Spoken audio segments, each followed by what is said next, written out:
கிறிஸ்து இயேசுவில் அன்பிற்கும் பாசத்திற்கும் இனிய அன்பான இறை மக்களே, பொது காலத்தினுடைய 32வது ஞாயிறை கத்தோலிக்க திருச்சபையானது லாத்ரன் பேராலயத்தினுடைய நேர்ந்தளிப்பு விழாவாக கொண்டாடுகிறது. மறுபடியும் சொல்ல நினைப்பது, ஞாயிற்றுக்கிழமைகளை பெரும்பாலும் நாம் மற்ற விழாக்களுக்கு ஒதுக்கி கொடுப்பதில்லை. ஏனென்றால் ஞாயிற்றுக்கிழமை ஒரு முக்கியமான கடம் திருநாள். இருப்பினும் கூட இந்த லாத்ரன் பேராலயத்தினுடைய விழாவை கொண்டாடுவதற்கு திருச்சபை அனுமதிப்பதனுடைய காரணம் என்னவென்றால், இது அகில உலக ஆலயங்களுடைய தாய் ஆலயமாக இருப்பதனால்தான். இதான் ஆலயங்களுக்கெல்லாம் தாய் ஆலயமாக இருக்கிறது. இந்த ஆலயத்தினுடைய பங்கு தந்தையாக அல்லது ஆயராக இருக்கக்கூடியவர் நம்முடைய திருத்தந்தை அப்படின்ற விதத்தில் இது திருத்தந்தையினுடைய ஆலயம் அப்படின்றதுனால இந்த ஆலய விழாவை அகில உலக திருச்சபையே இணைந்து கொண்டாடுகிறது. இந்த நாளில் என்னுடைய மறையுரையை இந்த ஒரு சிறிய ஒரு கதையோடு ஆரம்பிக்கலாம் என்று நினைக்கிறேன். ஒரு ராஜா ஒரு கோயில் கட்டலாம் அப்படின்னு நினைக்கிறாரு. அந்த கோயில் பிரம்மாண்டமாக இருக்கணும், கடவுளை மகிமைப்படுத்தக்கூடிய விதத்தில் இருக்கணும் அப்படின்ற ஒரு மேலான எண்ணத்தோடு அந்த கோயிலை கட்டுறாரு. கோயிலை பளிங்கு கற்களால் செய்கிறாரு. நிறைய பளிங்குகள் பண்டை நாடுகளிலிருந்து பக்கத்து ஊர்களில் இருந்தால் கொண்டு வந்து யானைகளிலும் குதிரைகளிலும் கொண்டு வந்து பளபளக்கக்கூடிய பளிங்குகளால் பிரம்மாண்டமான ஒரு ஆலயத்தை கட்டி அந்த ஆலயத்திற்கு உள்ளாக இருக்கிற அந்த திருத்தூயகத்தை, குறிப்பாக கடவுள் இருக்கக்கூடிய அந்த இடத்தை பொன்னால் அலங்கரித்து அந்த இடத்துல கடவுளுடைய சிலையை வைத்து வழிபடுகிறார். மக்கள் எல்லோருக்கும் மிக்க மகிழ்ச்சி, இப்பேற்பட்ட ஒரு ஆலயத்தை நம்முடைய மன்னன் நம் கடவுளுக்காக கட்டியிருக்கிறானே என்று. அப்படிப்பட்ட ஒரு சந்தோஷத்தில் இருந்த ராஜாவுக்கு ஒரு நாள் ரொம்ப மனசுக்கு கஷ்டமாக ஒரு காரியம் நடந்துருச்சு. என்னன்னா, ஒரு நாள் ராஜா வீதி உலா வந்துட்டு இருக்கிறாரு. அந்த இடையில பார்க்கும் போது ஒரு பிச்சைக்காரன் வெளியிலே படுத்துக்கொண்டு அவருடைய 2 கால்களையும் அந்த திருத்துவயகமாக இருக்கக்கூடிய கடவுளுடைய பீடத்தை நோக்கி, அந்த தங்கத்தால் அலங்கரிக்கப்பட்ட அந்த பீடத்தை நோக்கி கால்கள் 2ஐயும் நீட்டியவனமாக தூங்குகிறார். இதை பார்த்த உடனே ராஜாவுக்கு பயங்கரமான ஒரு கோபம். நீ எப்படி கடவுள் இருக்கிற அந்த திசை நோக்கி, என் கடவுள் இருக்கிற அந்த திசை நோக்கி உன் கால்களை வைத்து உறங்கலாம் என்று பயங்கர கோபம் கொள்கிறார். அவன் சொல்றான், நான் கோயிலுக்குள்ளெல்லாம் போலையா, நான் வெளியில இருந்தானே காலை நீட்டி படுத்திருந்தேன், எனக்கு அந்த கோயில் இருக்குன்றது எனக்கு தெரியாது. முதல்ல அந்த கோயிலில் இந்த இடத்துல தான் கடவுளுடைய அந்த அந்த திருத்துவகம் இருக்கின்றது எனக்கு தெரியாதுன்னு எவ்வளவோ வாதிட்டு பார்க்கிறான். ஆனால் ராஜா, இது என்னுடைய கனவு ஆலயம், நீ எப்படி கால் நீட்டி படுக்க முடியும் என்று அவரை வழக்காடு மன்றத்திற்கு கொண்டு போகிறார்கள். அப்போ நீதிமன்றத்தில் நீதியெல்லாம் விசாரித்து பார்த்துட்டு கடைசி அவருக்கு மரண தண்டனை கொடுக்கப்படுகிறது. எதற்காக? அந்த கடவுளுடைய அந்த கற்ப கிரகத்தை நோக்கி கால் நீட்டி படுத்திருந்ததுனால அவனுக்கு மரண தண்டனை கொடுக்கப்படுகிறது. அப்போது அவர் சொன்னாரா, அந்த பிச்சைக்காரர், நான் மரண தண்டனை பெறுவதை குறித்து நான் ஒன்றும் வருத்தப்படவில்லை, இதனுடைய ராஜாவுடைய திட்டமாக இருக்கிறேன், ஏற்றுக்கொள்கிறேன். ஆனால் அதற்கு முன்பாக எனக்கு ஒரு கேள்வி. கடவுள் எங்கும் வியாபித்திருக்கிறார் என்று சொல்லுகிறார்களே, கடவுள் எங்கும் வியாபித்திருக்கிறார்கள் என்று சொல்லுகிறார்களே, அது உண்மையா இல்லையா என்பதை எனக்கு ராஜா சொல்ல வேண்டும் என்று கேட்கிறான். ராஜாட்டம் போய் கேட்கிறான், ராஜா, கடவுள் எங்கேயும் இருக்கிறாரா? இல்லையா? இருக்கிறார். தூம்பிலும் இருக்கிறாரா? துரும்பிலும் இருக்கிறாரா? ஆம், எங்கும் கடவுள் வியாபித்திருக்கிறார். எங்கும் கடவுள் வியாபித்திருக்கிறார் அப்படின்னா நீங்க கால் நீட்டி படுக்கிற திசையிலையும் கடவுள் தானே இருக்கிறாரு அப்படின்னு சொன்னோன்னு தான் ராஜாவுக்கு புத்தியில படுகிறது. ஆகா, நான் கோயில் கட்டி அதற்குள்ள கடவுள் இருக்கிறார் என்று சொன்னது எவ்வளவு பெரிய ஒரு முட்டாள்தனமாய் போய்விட்டது. கடவுள் இருக்கிறார் என்பது முட்டாள்தனம் அல்ல, கால் நீட்டி படுக்கக்கூடாது என்று சொல்லி ஒரு அப்பாவியை கொல்ல பார்த்தேன் என்று சொல்லி ராஜாவிடம் மன்னிப்பு கேட்டுட்டு, கடவுள் எங்கும் தான் இருக்கிறார், ஆனால் நான் கட்டியிருக்கிற ஆலயத்தில் அவர் நீக்கமர நிறைந்திருக்கிறார் என்பதை நீ ஏற்றுக்கொள்கிறாயா என்று கேட்ட பொழுது அந்த பிச்சைக்காரன் சொல்லுகிறான், அறியாததுனால் நான் செய்தேன், இப்போது எனக்கு தெரிகிறது, அந்த ஆலயத்தில் ஆண்டவர் இருக்கிறார், ஆனால் அதே ஆண்டவர் எங்கும் இருக்கிறார் என்று சொன்னாராம். பிரியமான இறை பிள்ளைகளே, இன்றைக்கு லாத்ரன் பேராலயத்தினுடைய பெருவிழாவை கொண்டாடுகிற நமக்கு ஆலயத்தை குறித்த ஒரு தெளிவு இருக்க வேண்டும் என்றுதான் நான் நினைக்கிறேன். இன்றைய மறையுரையிலும் கூட கோவில்களுடைய முக்கியத்துவத்தை நாம் சற்று சிந்திக்கலாம் என்று நினைக்கிறேன். இன்றைக்கு சிற்றாலயங்கள், அதுக்கப்புறம் ஆலயங்கள், அப்புறம் பங்கு ஆலயங்கள், அதுக்கப்புறம் இன்றைக்கு திருத்தலம்ன்றதுலே பல திருத்தலங்கள் வந்துருச்சு. என்ன, மறை மாவட்ட திருத்தலம், அது நிறைய நேஷ்னல் ஸ்ட்ரைன். இப்போ நான் இருக்கிற பங்கு பேர் நேஷ்னல் ஸ்ட்ரைன். எனக்கு பக்கத்தில் ஒரு 2 கிலோமீட்டர் கூட இல்லை, அங்கிட்ட டைசிசன் ஸ்ட்ரைன் ஆஃப் டிவைன் மர்சி இருக்குது. நான் இருக்கிறது அவர் நேஷ்னல் ஸ்ட்ரைன் ஆஃப் கோதலுப்பே இருக்கிறது. இங்கேருந்து ஒரு 6 கிலோமீட்டர் தள்ளி போனோம்னா அங்கே போனோம்னா ஒரு பசிலிக்கா இருக்குது, அது இல்லையும் இன்டர்நேஷ்னல் பசிலிக்கா இருக்குது. இப்படி ஏகப்பட்ட கோவில்களுக்கு அங்கு வரக்கூடிய பக்தர்களுடைய அடிப்படையில் அந்த கோவிலை மக்கள் எப்படி பயன்படுத்துகிறார்கள், எந்த அளவு மக்களுடைய வாழ்வோடு அந்த ஆலயம் தொடர்பு படுத்தப்பட்டிருக்கிறது அப்படின்ற அடிப்படையில் ஆலயங்களுக்கு பல பெயர்கள் கொடுக்கப்படுகிறது. இப்போ அடிப்படையான ஒரு கேள்வி என்ன அப்படின்னா, இன்றைக்கு அறிவியல் வளர்ந்து விட்ட சூழ்நிலையில் இன்னைக்கு இந்த ஜென்செட் ஜெனரேஷன் அவர்களுக்கெல்லாம் ஒரு கேள்வி என்ன அப்படின்னா, கோயிலுக்கு ஏன் போகணும் அப்படின்றத கேட்க ஆரம்பிச்சிட்டாங்க. அதை வந்து கேட்குறதையே கோவிலுக்கு ஏன் போகணும்னு கேட்டோம்னா அவங்க ரொம்ப பகுத்தறிவுவாதியாக பேசுகிறதா அப்படின்னு நினச்சிக்கிறாங்க. பகுத்தறிவுவாதம் பேசக்கூடியவர்கள் கூட ஆலயத்திற்கு செல்ல வேண்டாம் என்று யாரையும் ஒரு நாளும் தடுப்பது இல்லை. ஆனால் நாம் வந்து நாத்திகனாக இல்லை, ஆத்திகனாக கடவுள் நம்பிக்கை உடையவர்களாக இருந்து கொண்டு, கிறிஸ்தவன் என்கிற போர்வையில் இருந்து கொண்டு கிறிஸ்து இருக்கிறாரா இல்லையா என்பதையும் கடவுளுடைய உடனிருப்பை அவருடைய இருத்தலை கேள்விக்குள்ளாக்கக்கூடிய விதத்தில் நாம் இன்றைக்கு இருக்கிறோம். கடவுள் எங்கும் வியாபித்து இருக்கிறார் என்பதை நாம் வந்து சின்ன குறிப்பிடத்தில் படிச்சிருக்கிறோம். அதில் மாற்று கருத்து இல்லையே இல்லை. எல்லா இடத்துலையும் கடவுள் இருக்கிறார். இதை வாங்கிக்கிட்டு தான் இன்னைக்கு இருக்கிற அந்த இளம் தலைமுறைகள் கேட்கக்கூடிய ஒரு கேள்வி என்னன்னா, கடவுள் எங்கும் இருக்கிறார் என்று சொன்னால் நான் ஏன் கோவிலுக்கு போக வேண்டும் அப்படின்ற ஒரு கேள்வி. கடவுள் எங்கும் இருக்கிறார் அப்படின்னா நான் ஏன் கோவிலுக்கு போக வேண்டும் அப்படின்னு ஒரு கேள்வி கேட்குறாங்க. இதுக்கு நீங்கள் என்ன பதில் சொல்லுவீங்க? இந்த பக்கம் கடவுள் எங்கும் வியாபித்து இருக்கிறார்ன்றது உண்மைதான்னா, கடவுள் ஏன் நான் கோயிலுக்கு போகணும் அப்படின்ற கேள்விக்கு இனி போவேனான்னு சொல்ல வேண்டிய சூழ்நிலைக்கு நம்ம தள்ளப்படுவோம். அதைத்தான் இன்றைக்கு இருக்கிற அந்த இளம் தலைமுறைகள் டார்கெட் பண்ணி கோவிலுக்கு போகிறத ஒரு கொச்சைப்படுத்தக்கூடிய விதத்திலேயோ அல்லது அதை கேள்விக்குறியாக்கக்கூடிய விதத்திலேயோ அது நகைப்புக்குரிய காரியமாகவோ கோவிலுக்கு போவதை பார்க்கிறார்கள். ஆலயம் எப்பேற்பட்டது என்பதையும் ஆலயத்தினுடைய முக்கியத்துவம் என்ன என்பதையும் இன்னைக்கு பார்க்கலாம். திருப்பாடல்கள் 139 7 முதல் 10 அந்த 10 வரை இருக்கிற அந்த பகுதியை பார்த்தீங்கன்னா நமக்கு என்ன செய்தி கிடைக்கும்னா, கடவுள் எங்கும் வியாபித்திருக்கிறார் அப்படின்றத நமக்கு சொல்லப்பட்டிருக்கிறது. இன்றைக்கு அந்த கேள்விகள் அடிப்படையில் நான் ஒன்று ஒன்றா சொல்ல விரும்புகிறேன். எப்படி சொன்ன இயேசு கடவுள் எங்கும் வியாபித்திருக்கிறார் அப்படின்றத நமக்கு சொல்லி கொடுத்ததும் நம்ம ஆண்டவர் இயேசு கிறிஸ்து தான். கடவுள் எங்கும் இருக்கிறார் என்று சொன்ன இயேசுவே ஜெபிப்பதற்காக தனியாக மலைக்கு போகிறார். அவர் தனிமையான ஓரிடத்திற்கு சென்றார் அப்படின்னு பைபிளில் எத்தனை இடத்துல வாசிக்கிறோம். அவர் காலையில் எழுந்து கருக்கலிலே மலைக்கு சென்று ஜெபித்திருக்கிறார். அவர் தோட்டத்தில் ஜெபித்திருக்கிறார், தோட்டத்திற்கு சென்று ஜெபித்திருக்கிறார். அப்படின்னா ஜெபிப்பதற்கு என்று ஏன் ஒரு இடத்தை இயேசு ஆண்டவர் அணுகி செல்ல வேண்டும்? அப்போ இப்போ நீங்க கடவுள் நம்பிக்கை இல்லாதவர் அப்படின்னா அதுக்கு பேச்சே இல்லை. ஆனால் கடவுள் நம்பிக்கை உடையவராக இருந்து கொண்டு, கிறிஸ்தவனாக இருந்து கொண்டு நான் ஏன் கோவிலுக்கு போகணும் அப்படின்ற ஒரு கேள்வியை கேட்டீங்கன்னா உங்களுக்கு வருகிற முதல் பதில், உங்கள் பெயரில் நீங்கள் வைத்திருக்கிற கிறிஸ்து ஆலயத்திற்கு சென்றிருக்கிறார். அந்த கிறிஸ்து ஆலயத்திற்கு சென்றார் என்றால் ஜெபிப்பதனுடைய முக்கியத்துவத்தை உணர்ந்திருக்கிறார் இல்லையா? அவரும் தனிமையான ஒரு இடத்தை தேடி சென்றுதான் ஜெபித்திருக்கிறார். அது மலையாக இருக்கலாம் அல்லது தோட்டமாக இருக்கலாம். அந்த இடத்தை தேடி போகிறார் என்று சொன்னால் அந்த தனிமையில் இறைவனோடு இறை ஐக்கியத்தை அதிகமாக உணர முடியும் என்பதை இயேசு ஆண்டவர் நமக்கு சொல்லி தந்திருக்கிறார். ஒன்று, ஆலயத்திற்கு வருகிற மக்கள் ஆண்டவரை அதிகமாக நினைப்பதால் அவருடைய அருள் அங்கு நிறைந்திருக்கும்.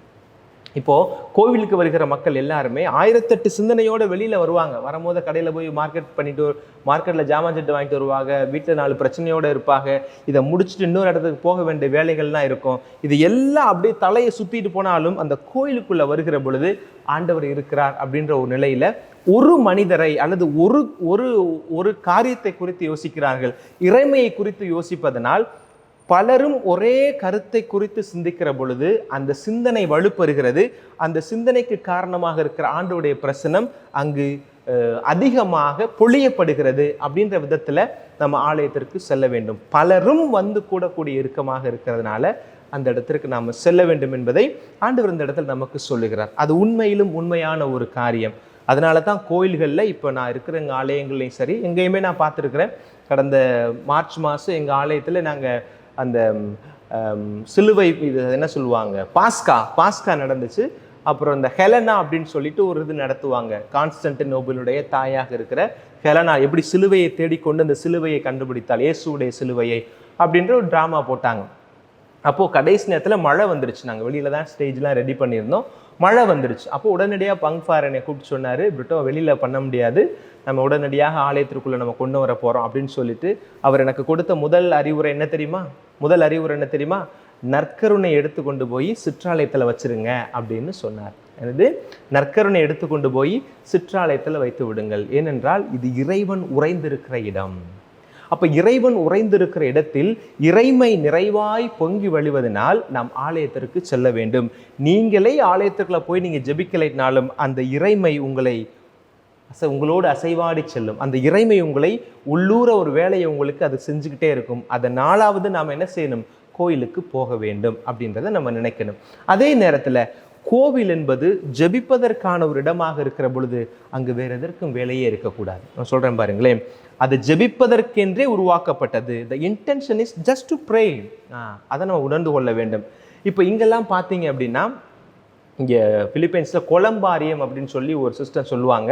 அது என்னன்னா, பாடிகள்லாம் நம்ம ஊரில் வந்து இறந்த உடனே ஒரு நாளில் நம்ம அடக்கம் பண்ணிடுவோம். காலையில் இருந்தால் நமக்கு மாலையில் பெரும்பாலும் அடக்கம் இருக்கும்.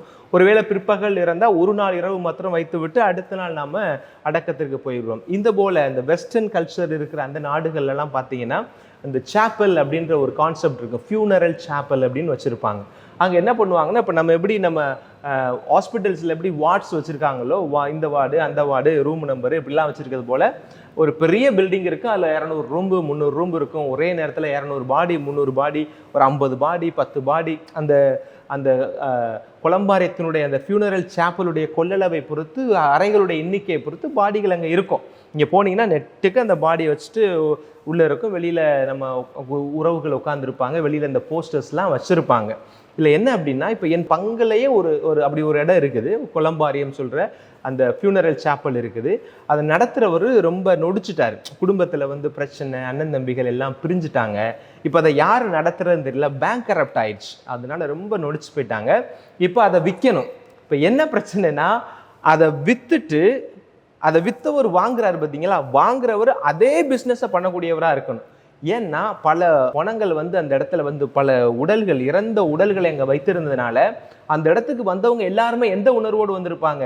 கிரீவியன்ஸ், ஒரு கவலையோடு கண்ணீரோடு வந்ததுனால, கண்ணீர் அதிகமாக சிந்தப்பட்ட அந்த இடத்தில் வேற எந்த பிஸ்னஸ் வச்சாலும் விளங்காது அப்படின்னு சொல்லிட்டு, எந்த பிஸ்னஸ் வச்சாலும் வளர முடியாதுன்னு சொல்லிட்டு அதில் மாற்று பிஸ்னஸ்க்கு வேலையே இருக்காது. அதை ஒருவேளை வாங்குறவரும் அதே பிஸ்னஸ் தான் திருப்பி என்ன பண்ணணும், அதை கொஞ்சம் புதுப்பிச்சு கொஞ்சம் அட்வர்டைஸ் பண்ணி கொஞ்சம் காசு போட்டு அப்படி தான் செய்ய முடியுமே ஒழிய அதை இன்னொரு தளமாக மாற்ற முடியாது. ஏன்? அந்த இடம் கண்ணீரால், கவலையால், வருத்தத்தால், இறப்பால் முழுவதுமாக தொடப்பட்ட இடமாக இருக்கிறது. ஒரு இறந்த இடத்தை எப்படி வாங்கி இன்னொரு பிஸ்னஸ் பண்ண முடியாதோ, அந்த இடத்துல முழுமையாக அந்த இரங்கலும் அந்த வருத்தமும் தங்கி இருக்கும் என்று நினைக்கிறார்களோ, அதே போலதான் ஆலயத்திற்கு வருகிற பொழுது, நாம் ஜெபிக்கிற பொழுது, இறைமையை நினைக்கிற பொழுது, நம் உள்ளத்தை ஆண்டவரை நோக்கி நன்றியோடு ஏறெடுக்கிறதுனால இந்த இடம் மகிமையால் நிறைந்திருக்கிறது. மகிமை நிறைந்திருக்கிற அந்த இடத்தில் ஆண்டவர் தன்னை நீக்கமற ஒருங்கிணைக்க ஒரு இடத்தில் கொடுத்திருக்கிறார். அதனால் நாம் ஆலயத்திற்கு செல்ல வேண்டும். அதே நேரத்தில் ஆலயங்கள் நம்ம இணைக்கிறது. பாருங்க, பல்வேறு நிலைகளில் நாம் பிரிந்திருந்தாலும் கூட கோவிலுக்கு வருகிற பொழுது நம்ம ஒரு ஒத்துமையாக வர்றோம். பார்த்துக்கோங்களேன், கோயிலுக்கு வருகிற பொழுது ஒரு ஒற்றுமையோடு வருகிறோம். ஒரு சில இடங்களில் ஒரு சில அசம்பாவிதமான, ஒரு சில சாத்தானுக்கு ஏதுவான காரியங்கள் அங்கங்கே இருக்கிறதே ஒழிய, ஆனால் பெரும்பான்மையாக கத்தோலிக்க திருச்சபையில் ஆலயங்கள் எல்லோருக்கும் பொதுவான ஒன்றாக இருக்கிறது. அதுலேயும் குறிப்பாக சொல்ல போனால், நாம் மதங்களை கடந்து மக்களை அணைக்கக்கூடியதாக கத்தோலிக்க ஆலயங்கள் தான் இருக்கிறது. நீங்கள் இந்து கோயில்களுக்கெல்லாம் நீங்கள் போனீங்கன்னு வச்சுக்கோங்களேன், உங்களை ஒரு சில உடைகளை உடுத்தி கொண்டு வாருங்கள் என்று சொல்லுவாங்க. இப்போ ராமேஸ்வரத்துக்குலாம் நான் போயிருக்கிறேன். உள்ளே போனோன்னு தண்ணி ஊற்றிடுவாங்க அப்படின்வாங்க, மேலே தண்ணி ஊற்றிடுவாங்க அப்படின்வாங்க. நீங்கள் ஈஷா ஆசிரமத்துக்குலாம் போனீங்கன்னா போனோன்னா உங்களுக்கு வெள்ளத்துண்டை கொடுத்து அந்த வெள்ளத்துண்டை கட்டிக்கிட்டு தான் நீங்கள் போகணும் அப்படின்னு சொல்லுவாங்க. ஆனால் நம்ம அப்படி இல்லை. கத்தோலிக்க திருச்சபை இந்த ஆலயங்கள் எல்லோருக்கும் பொதுவானது. நாங்கள் பெற்ற அந்த இறை அனுபவத்தை நீங்களும் பெறுங்கள் என்று பிற மதத்தாருக்கும் இருகை விரித்து அழைப்பு கொடுக்கக்கூடிய ஒரு மாபெரும் திருச்சபை கத்தோலிக்க திருச்சபை. அது கத்தோலிக்க ஆலயங்கள். நீங்கள் இஸ்லாமியருடைய இடங்களுக்கெல்லாம் நீங்கள் போனீங்க அப்படின்னு சொன்னால் அவ்வளோ சீக்கிரம் உங்களை உள்ளவே விட மாட்டாங்க. நான் இப்போ இடையில ரீசெண்டாக பக்கத்தில் ஒரு பஞ்சாபியருடைய இந்த குருத்வார் ஒன்று இருக்குது. அங்கே சொல்லக்கூடாது நான் சொல்கிறேன். அங்கே மதியானம் சாப்பாடு நல்லா இருக்கும். இப்போ நாங்கள் வெளியூரில் இருக்கிறதுனால எனக்கு சமைச்சு சாப்பிட்றதுக்கெல்லாம் சிரமமாக இருக்கும். அந்த நேரத்தில் அங்கே போனால் மதியானம் 1 மணி, அங்கே 2 நேரமும் சாப்பாடு எப்பயுமே ஃப்ரீயாக கொடுப்பாங்க யார் போனாலும். சரி, நானும் இங்கே இன்னொரு சாமியார் இருக்கா, நம்ம 2 பேரும் சேர்ந்து போயிட்டு வரலான்னு சொல்லிட்டு சப்பாத்தி சாப்பிட்றக்காண்டி போனோம். சப்பாத்தியும் அந்த தால் கொஞ்சம் கொடுப்பாங்க இல்லையா. சரி, நாங்கள் அவரில் உள்ளே போயிட்டோம். போனோன்னே உள்ளே ஒருத்தர் கூப்பிட்டார், வாங்க 2 பேரும் இந்தியன்ஸும் தெரிஞ்சு போச்சு அவங்களுக்கு, வாங்க என்ன அப்படின்னு கேட்கும் போது சாப்பிட்லான்னு வந்தோம் அப்படின்னோடனே, சரி கர்ச்சீப் வச்சிருக்கலான்னு கேட்டாங்க. லக்கிலி நான் கர்ச்சிப்பு வச்சுருந்தேன், அவருக்கு கர்ச்சிப்பு இல்லை. உடனடியாக அவங்களே ஒரு கர்ச்சிப்பு கூட தலையில் கட்டுங்க அப்படின்னாங்க. இப்படி கட்டிட்டு சரி இப்போ போய் சாப்பிடுங்க அப்படின்னாங்க. அப்போ அந்த குருதுவாருக்குள்ளே நீங்கள் போகணும் அப்படின்னாவே தலையில் கர்ச்சிப்பு கட்டியிருக்கணுன்றது அவருடைய சட்டத்திட்டமாக இருக்கிறது, ஒழுங்குமுறையாக இருக்கிறது. கத்தோலிக்க திருச்சபையில் நம்ம அப்படி சொல்கிறோமா? நம்ம எந்த ஒரு ஒழுங்குமுறையும் வைக்கிறது இல்லை, வைக்க முடியாதுன்னு இல்லை. ஆனால் ஆலயம் எல்லோருக்கும் பொதுவானது. ஜெபிக்க வேண்டும் என்று வருகிற பொழுது, ஆண்டவரை பார்க்க வேண்டும் என்று வருகிற பொழுது, அதை செய் இதை செய் என்று சொல்லி இடையூறுகளை உண்டாக்க கூடாது என்பதற்காகவும் இது எல்லோருக்கும் பொதுவான ஒரு ஆலயம் என்பதை சொல்லும் விதமாகத்தான் கத்தோலிக்க திருச்சபையில் நாம் எந்த ஒரு கட்டுப்பாடுகளையும் கொடுப்பதில்லை. குறைந்தபட்சம் நல்ல ஒரு டீசெண்டான உடையோடு வாங்க, நாகரிகமாக உடை அணிந்து வாருங்கள் என்று நாம் சொல்லுவது உண்டு. அப்போ ஆலயத்தில் வேற என்ன நடக்கிறது? நான் ஏன் ஆலயத்திற்கு போகணும் அப்படின்னா, அங்கு கற்றல் நடக்கிறது, நம்பிக்கை குறித்த ஒரு தெளிவு கிடைக்கிறது. ஆலயத்திற்கு போகிற பொழுது மறையுரை நாம கேட்கிறோம், நபநாள் ஜெபங்களில் பங்கெடுக்கிறோம். அப்படின்னும் போது நமக்கு இயல்பாகவே நம்முடைய மதத்தை குறித்தும் நம்முடைய வாழ்க்கையை குறித்தும், இந்த வாழ்க்கை முறையில் வரக்கூடிய சவால்களை எப்படி எதிர்கொள்ள வேண்டும், இறைவனுடைய துணை எப்படி நாட வேண்டும் என்கிற பல காரியங்களை மறையுரையின் வாயிலாகவும், வாழ்க்கை அனுபவங்களை பகிரக்கூடிய நல்லுள்ளம் கொண்ட நம்முடைய திருச்சபையின் அங்கத்தார்கள் மூலமாகவும் நான் பெற்றுக்கொள்கிறோம். அது ஆலயங்களில் கிடைக்கிறது. அதற்காகவும் நாம் என்ன செய்ய வேண்டும்? ஆலயத்திற்கு செல்ல வேண்டும். அதையும் கடந்து ஆலயம் ஒழுக்கத்தையும் ஒன்றிப்பையும் வளர்க்கக்கூடிய ஒரு இடமாக இருக்கிறது. எப்படி? ஒழுக்கத்தையும் ஒன்றிப்பையும் வளர்க்கக்கூடிய இடமாக இருக்கிறது. நகர்ப்புற பங்குகளில் அது கொஞ்சம் குறைவாக காணப்படும். ஆனால் கிராமப்புற பங்குகளில் எல்லா பிள்ளைகள் தப்பு பண்ணாங்கன்னா அந்த பிள்ளைகளை உடனடியாக ஆலயத்திற்கு வரக்கூடியவங்க சொல்லுவாங்க, இதை செய்யாத, இதை அப்படி செய்யணுமா, அங்கே போகாத, இங்கே போகணுமா அப்படின்னு சொல்லும் போது யாருடைய பிள்ளை என்று பார்க்க மாட்டார்கள். அது நம்முடைய கோயிலுக்கு வரக்கூடிய பிள்ளை. அதற்கு ஒழுக்கத்தையும் சத்திய வாக்குகளையும், அதற்கு ஒற்றுமையினுடைய வாழ்க்கையினுடைய நெறிமுறைகளை சொல்லித்தரக்கூடிய நல்ல பழக்க வழக்கங்களை கற்றுத்தரக்கூடிய கடமையும் பொறுப்பும் இருக்கிறது என்பதை திருச்சபையின் மூப்பர்கள் உணர்ந்து செயல்படக்கூடிய ஒரு இடமாக ஆலயம் இருப்பதனால் நாம் கட்டாயம் ஆலயத்திற்கு செல்ல வேண்டும். அன்புரை பிள்ளைகளை, நான் சொன்ன ஒவ்வொன்றையும் யோசிச்சு பாருங்க. நீங்கள் கிறிஸ்தவனாக இருந்து கொண்டு கிறிஸ்துவை ஏற்றுக்கொண்டவர்களாக இருந்தால் கிறிஸ்து செய்த அதே காரியத்தை செய்ய வேண்டும். ஆண்டவர் ஆலயத்திற்கு சென்றால் அதற்காக நீங்களும் என்ன செய்ய வேண்டும்? நாமும் ஆலயத்திற்கு செல்ல வேண்டும். ஆலயம் என்பது இறைமை பொங்கி வழியக்கூடிய இடம். எல்லா இடங்களிலும் நீக்கமறை நிறைந்திருக்கிற இறைவன் அவருடைய பெயரை ஒரு சேர உச்சரிக்கக்கூடிய ஒரு இடத்தில் வந்து மொத்தமாய் தன்னுடைய பிரசன்னத்தை தருகிறார். அதுதான் ஆலயம். அதற்காக நாம் ஆலயத்திற்கு செல்ல வேண்டும். ஆலயத்திற்கு செல்கிற பொழுது நம்மை அறியாமலேயே ஆண்டவருடைய அவசைபாடுதல், ஆண்டவருடைய வல்லமை, அவருடைய பிரசன்னம் நம்மை தழுவி செல்லும். அந்த தழுவலுக்காக நாம் ஆலயத்திற்கு செல்ல வேண்டும். அதையும் கடந்து ஆலயங்களில் நாம் ஒன்றிப்பை கற்றுக்கொள்கிறோம். ஆலயத்தில் நாம் ஒழுக்கத்தை கற்றுக்கொள்கிறோம். அதற்காக நாம் செல்ல வேண்டும். அதையும் கடந்து நாம் கொண்டிருக்கிற அந்த மதத்தினுடைய சமயத்தினுடைய நம்பிக்கைகளை புரிந்து கொள்வதற்கும் சமய கோட்பாடுகளை விளங்கிக் கொள்வதற்காகவும் நாம் ஆலயத்திற்கு செல்ல வேண்டும் என்று நான் சொல்லியிருக்கிறேன். இதுவரை சொன்னதுக்கு அப்புறம் இப்போ சொல்லணும். இப்போ என்ன பார்க்க போகிறோம்? பழைய ஏற்பாட்டில் ஆலயங்கள் இருந்துச்சா? ஃபாதர், நீங்கள் இயேசுவை பற்றி சொல்கிறீங்களே, பழைய ஏற்பாட்டில் என்னன்னு கேட்கலாம். பழைய ஏற்பாட்டில் நம்முடைய குலமுதல்வர்களாக இருக்கக்கூடிய ஆபிரகாம், ஈசாக், யாக்கோப் அவர்களுடைய காலங்கள் எல்லாம் ஆலயங்கள் இருந்ததாக நமக்கு வரலாற்று குறிப்புகள் இல்லை. அப்போ எப்போ ஆலயம் வந்துச்சு? அதற்கு முன்னாடி யாவே கடவுள் இருந்தார். அந்த யாவே கடவுளை வந்து நாங்கள் அங்கே பார்த்தோம், இங்கே பார்த்தோம். மோசே சொல்றார், நான் சீனாய் மலையில் பார்த்தேன் அப்படின்னு சொல்றாரு. இங்கிட்டு ஒருத்தர் பார்த்தாருன்னா அவர் வந்து நான் வந்து பெத்தேலில் பார்த்தேன் அப்படின்னா, நான் பெர்சபாலில் பார்த்தேன், கடவுளை சந்தித்தேன். கடவுள் அவர்களுக்கெல்லாம் தரிசனத்தை கொடுத்தார், அவர்களோடு அப்படித்தான் பேசினார். ஆனால் முழுமையாக ஆலயம் கட்டுவது என்பது பின்னாளில் ஆரம்பிக்கப்பட்டதுதான். மோசேவுக்கு ஆண்டவர் கொடுத்த ஒரு வாக்கு, வேண்டிக் கொண்டார், எனக்கென்று ஒரு ஆலயத்தை நீங்கள் கட்டுங்கள் என்று. விடுதலை பயண நூல் 25வது அதிகாரத்தில் இருக்கிற 8-9 வசனத்தை பாருங்களே. நான் அவர்கள் நடுவில் தங்குவதற்கென ஒரு தூயகம் அமைக்கப்படட்டும், திரு உறைவிட அமைப்பையும் அதன் அனைத்து பொருட்களின் அமைப்பையும் நான் உனக்கு சொல்லி காட்டுகிறபடியெல்லாம் நீங்கள் செய்யுங்கள், எனக்கென்று ஒரு திருத்தூயகத்தை கட்டுங்கள் என்று ஆண்டவரே மோசேயிடம் கேட்டுக்கொண்டார். அது எப்படி வடிவமைக்கப்பட வேண்டும், அது எந்த நிலையில் இருக்க வேண்டும் என்பதை நானே உனக்கு சொல்லுவேன் என்று சொல்லி ஆண்டவர் மோசேவுக்கு சொல்லி ஆலயத்தை கட்ட சொன்னதாக நம்ம விவிலியத்தில் படிக்கிறோம். அதுதான் பின்னாளில் இந்த திருத்தூயகம் தான் பின்னாளில் ஆலயங்களாக வடிவெடுத்ததாக நாம் நம்புகிறோம். அப்போ ரெண்டாவது பழைய ஏற்பாட்டில் தாவீது ஆண்டவருக்கு ஒரு பெரிய கோயிலை கட்டணும் அப்படின்னு நினைச்சாரு. ஏன்னா அடிநிலையில் இருந்த எண்ணெய், ஒரு சாதாரண ஒரு ஆடு மாடு மேய்க்கக்கூடிய நிலையில் இருந்த எண்ணெய் ஒரு மிகப்பெரிய வீரனாய் கோலியாத் என்கிற ஒரு மாவீரனை வெல்ல செய்து அதன் மூலமாக என்னை ஒரு வீரனாய் மாற்றி அந்த வீரத்தனத்தின் வெளிப்பாடாய் என்னை இந்த நாட்டினுடைய அரசனாய் மாற்றிய ஆண்டவர், அதையும் கடந்து நான் பாவம் செய்து நான் உழண்டிருக்கிற பொழுது என்னை மன்னிப்பு கொடுத்து என்னை ஏற்றுக்கொண்டு மீண்டுமாய் அரசனாய் அமர வைத்த அந்த ஆண்டவருக்கு நான் ஆலயம் கட்ட வேண்டும் என்று தாவீது நினைத்தார். ஆனால் ஆண்டவர் அதை விரும்பவில்லை.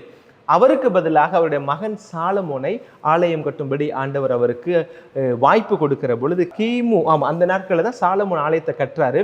ஆனால் அந்த கட்டப்பட்ட ஆலயம் 587 கிறிஸ்து பிறப்பதற்கு முன்பாகவே பாபிலோனியர்களால் இடிக்கப்படுகிறது. மீண்டுமாக 2 இறைவாக்கினர்கள், ஆக்கா இறைவாக்கினரும் சக்கரியாவுடைய வழிகாட்டுதல்ல 2ஆம் ஆலயமாக அந்த ஆலயத்தை கட்டுகிறார். 2ஆம் எருசலேம் ஆலயம் என்று தான் அதை சொல்லுகிறார்கள். அதை கட்டுறாரு. அதோட நிக்கல. அதற்கு அப்புறம் என்ன செய்யப்படுதுன்னா, அந்த கோயிலானது ஏரோதுடைய காலத்துல கிபி 70 இயேசு பிறந்த அந்த நாட்கள்ல அது மீண்டும் இயேசு பிறந்து ஒரு 70 ஆண்டுகளுக்கு பிறகு ரோமையர்களால் மீண்டுமாக அது உடைக்கப்படுகிறது, முழுமையாக சிதைக்கப்படுகிறது. அப்போ மீண்டுமாக அந்த ஆலயத்தை கட்டுவதற்கு அது எவ்வளவு இடர்பாடுகளுக்கு மத்தியில் அதை கட்டி கொண்டு வர்றதற்கு அந்த யூத சமூகம் பல முயற்சிகளை எடுத்திருக்கிறார்கள். ஆலயம் பழைய ஏற்பாட்டில் ஒரு முக்கியத்துவம் அடைந்த ஒரு இடத்தை பெறுகிறது. அப்படியே நீங்கள் கீழே வந்தீங்கன்னா புதிய ஏற்பாட்டுக்கு வரும். புதிய ஏற்பாட்டில் ஆலயத்தை நம்ம எப்படி புரிந்து கொள்ள முடியும்? சரி, பழைய ஏற்பாட்டில் மோசே திருத்துவத்தை கட்டினாரு, அப்புறம் அவங்க பையன் தாவீது கட்ட நினைச்சாரு, சாலமோன் அதை கட்டினாரு, திருப்பி இடிக்கப்பட்டுச்சு, திருப்பி கட்டப்பட்டுச்சு. அது பெரிய வரலாறு, அப்படியே போயிட்டே இருக்கு எருசலேம் ஆலயத்தினுடைய வரலாறு. நம்ம நேரடியாக புதிய ஏற்பாட்டுக்குள்ள போவோம். அப்போ கிறிஸ்துவை ஏற்றுக்கொண்டு இந்த அப்போஸ்தலிக்க கிறிஸ்தவர்கள், அந்த ஆதி கிறிஸ்தவர்கள் ஆண்டவரை வழிபடுவதற்கு ஆலயத்திற்கு செல்லுகிற பொழுது அவர்கள் தடுக்கப்படுகிறார்கள். ஏன்னா, நீங்கள் யாவே கடவுளை ஏற்றுக்கொள்வதோடு அதோடு இணைத்து நீங்கள் கிறிஸ்து என்கிற ஒரு மனிதரை உங்களுடைய வழிகாட்டியாக கொள்கிறீர்கள். நாங்கள் கொன்றளித்த ஒரு மனிதனை அவன் உயிர்த்து விட்டான், அவர் விண்ணகம் சென்று விட்டான், அவர்தான் எங்களுடைய மீட்பர் என்று நீங்கள் சொல்லுகிறீர்கள். எங்களுடைய ஆலயத்திற்கு நீங்கள் வரக்கூடாது என்று ஆதி கிறிஸ்தவர்களுக்கு முட்டுக்கட்டை போடப்படுகிறது. அப்போ இவர்கள் கோயிலுக்கு போக முடியாத ஒரு சூழல். அப்பத்தான் இன்றைக்கு நம்ம வாசிக்க கேட்ட 2வது வாசகத்தினுடைய அந்த பகுதியை நான் உங்களுக்கு வாசிக்க விரும்புகிறேன். கோயிலுக்கு போக முடியல, ஆனால் மக்கள் கோயிலுக்கு போக விரும்புகிறாங்க. அந்த இடத்துல நம்முடைய பவுலடியார் அருமையான ஒரு கருத்தை சொல்லி அவர்களுக்கு ஆசுவாசப்படுத்துறார். நீங்க ஏன் கோயிலுக்கு போலேன்னு வருத்தப்படுறீங்க? நான் சொல்றதை கேளுங்க. நீங்களே கடவுளுடைய கோவில் என்றும் கடவுளுடைய ஆவியானவர் உங்களுக்குள் குடிகொண்டிருக்கிறார் என்பதும் உங்களுக்கு தெரியாதா? நீ ஏன் அந்த கோயிலுக்குள்ள உங்களை விடலை அப்படின்னு சொல்லி நீ வருத்தப்படுற? நீ தான் கோயில், உனக்குள்ளதான் ஆண்டவர் இருக்கிறாரு அப்படின்றத பவுலடியார் அவர்களுக்கு சொல்றார். ஒருவர் கடவுளின் கோவிலை அழித்தால் கடவுள் அவரை அழித்து விடுவார்.